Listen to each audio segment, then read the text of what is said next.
भागवत भगवान की जय। प्रातः काल की बेला में नंद बाबा और भगवान कन्हैया बलदाऊ ने जाकर के अक्रूर जी से विनती किया और भगवान कन्हैया और बलराम भैया ने जाकर के अपने माता के पिता को प्रणाम किया और अक्रूर काका को भी प्रणाम किया। हम सबको भी चाहिए कि प्रातः काल की बेला में उठ करके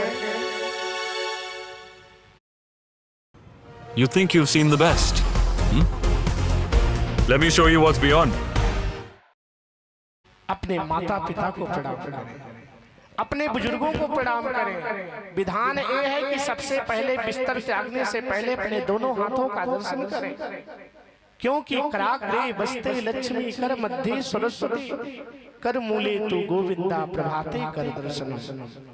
समझ रहे ना?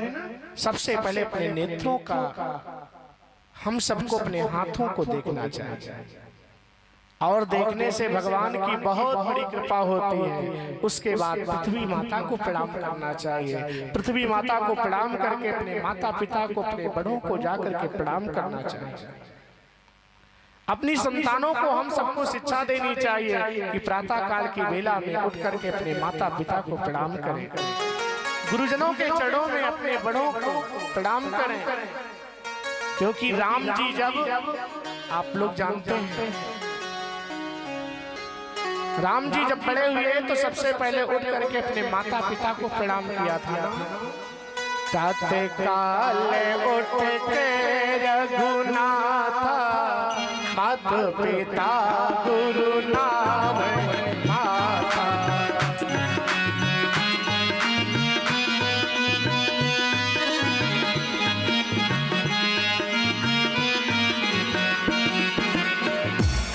प्रातः काल उठ के रघुनाथा मात पिता गुरु नावहि माता। हम सबको भी चाहिए कि अपने माता पिता गुरु के चरणों में प्रणाम करें और जब हम प्रणाम करेंगे तो भगवान की बहुत बड़ी कृपा होगी। लेकिन आजकल प्रातः काल होता कब है? 10 बजे के बाद। पहले प्रातः काल सूर्योदय के पहले होता था। जिसने अपने जीवन में सूर्योदय नहीं देखा उसका भाग्योदय कैसे होगा भैया? लेकिन आजकल प्रातः काल उठ के रघुनाथा को लोग बदल दिए हैं। अब क्या करते हैं? प्रातः काल खरे दूसरे जागे सुरती चूना खोजने लागे। दिमाग वही गुटका में, वही सुरती में, उसी चूना में लगा रहता है। सुबह हुआ कि नहीं माता पिता को प्रणाम करना, माता पिता का सम्मान करना हम सब भूल गए हैं। चौराहे पर जा करके सिगरेट पिएंगे, दारू पिएंगे, उसमें शर्म नहीं लगेगी। चौराहे पर गोलगप्पा खाएंगे, शर्म नहीं लगेगी। चौराहे पर जाकर के अश्लील बातें करेंगे, उसमें शर्म नहीं आएगी। माता पिता के सामने झुकने में शर्म आती है आपको। हमारा आपका जीवन कैसे मंगलमय होगा, कैसे कृतार्थ होगा? जिसने अपने माता पिता के सामने नहीं झुका उसको संसार में हर व्यक्ति के सामने झुकना पड़ेगा। जो अपने माता पिता के सामने झुकता रहेगा उसे किसी के सामने झुकने की जरूरत नहीं होगी। इसीलिए आप सभी से निवेदन है कि अपने माता पिता के चरणों में, अपने श्रेष्ठ जनों के चरणों में, गुरु के चरणों में, अपने बुजुर्गों के चरणों में झुकने का प्रयास करिए।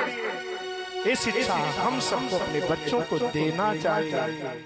नहीं देंगे तो हमारा आपका जीवन नरकमय हो जाएगा।